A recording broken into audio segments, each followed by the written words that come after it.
Hey guys, Thunder E here, and I've got another gaming laptop review for you. This time it is the Lenovo Legion 7i. Now, this is a really light gaming laptop in terms of weight. It's about 5 pounds, feels lighter than 5 pounds. And it is a 15-inch laptop from Lenovo. It packs the Intel Core i7-10750H. It's a 6-core laptop, but I'm just gonna get right into the nitty-gritty. The first thing is just one thing that really annoyed me with this laptop that I don't like. It's the trackpad.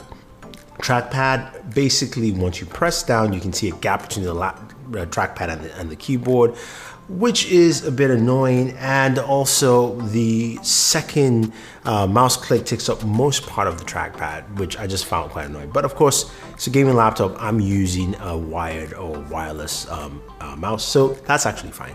The keyboard itself is really soft, but you will get used to it in terms of usability, so that aspect is fine. Now, as I mentioned, 15-inch laptop, I do like the design. I like this design language that Lenovo has been going with. It's pretty solid overall. In terms of ports, you've got, of course, 2 USB Type-C ports on your left-hand side. One is a Thunderbolt port, and you cannot charge with that port, so sorry about that. Headphone jack on the right. There's a single USB on the right-hand side. Sorry, headphone jack's on the left.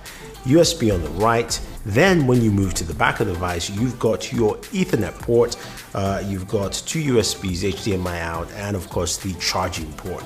And of course vents. There are vents on the sides, there are vents at the back, and there are vents at the bottom of the device. I did try to open it up. I didn't have any success. I haven't seen anyone who has, so I would say don't venture to open up in case you wanted to replace any internals. But this packs a 2070 Max-Q and it's priced about $1,700. Pricing wise, it's pretty nice for what you get with it. I've got a terabyte of storage, Intel's 6-core processor here, and some performance is really good. Now, I'm not going to do a Cinebench R20 for whatever reason. It keeps showing an Intel graphics card here on Cinebench, so whenever I try to run it, it gives me some really abysmal numbers. So that's besides the point. But what I'm going to do is showcase a lot more gaming for you on this laptop here. Now, there are a couple of things to note. The laptop has some very simple and basic functionalities in terms of using the, of course, RGB keyboard and also changing some of the fan speed temperatures. You know, function and Q button really just switches between quiet mode, auto mode, and of course performance mode. So you can take advantage of this laptop, and then function and tapping on the spacebar basically cycles between the different RGB color sets that you have. So that's very simple, that's very basic. Now in terms of gaming performance, this actually games really well. First off, we ran some benchmark on, of course, Shadow of the Tomb Raider, and the average benchmark for that was about 90 frames per second, because mind you, I forgot to mention this earlier, this is a 240 Hz 15-inch display. It's 1080p display, 240 Hz.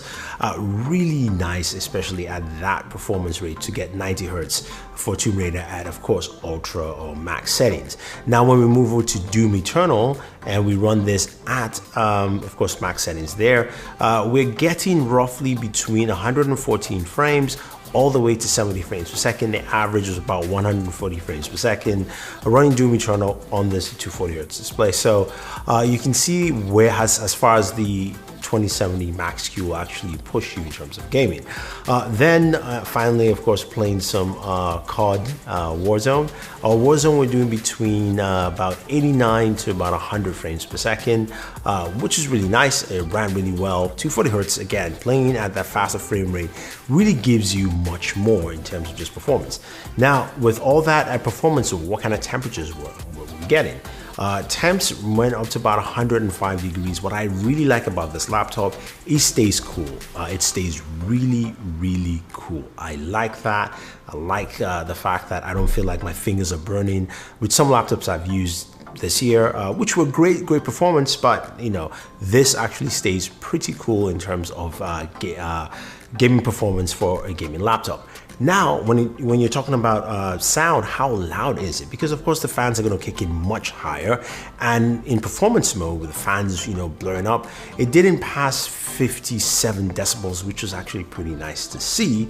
And in quiet mode is about 41 to 42 decibels, so really quiet as well. So you can take this with you. You can do a lot of work around people and you'll be fine. So battery life was actually pretty solid, about 4 hours or so of just general use on a gaming laptop. Of course, all gaming performance, the laptop was plugged in for that, but it is really nice to see that there. Now, the functionality of this laptop that I do like, as I mentioned, is the cooling. Cooling is great. You've also got extensive RGB lighting as well, and those back vents do light up on the laptop. So if you're looking for something like that, that's actually something it can do. I think overall, it's a nice laptop. There are some things I don't like that I've experienced is the trackpad, the keyboard is a bit mushy.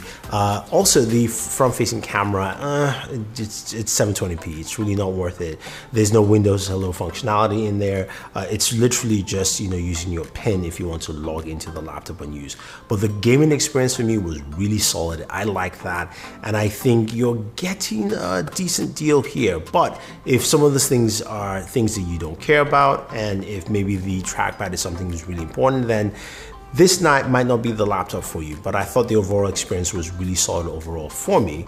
So there you have it. If you have any questions or any comments, let me know. Otherwise, don't forget to like, share, subscribe, and always enjoy your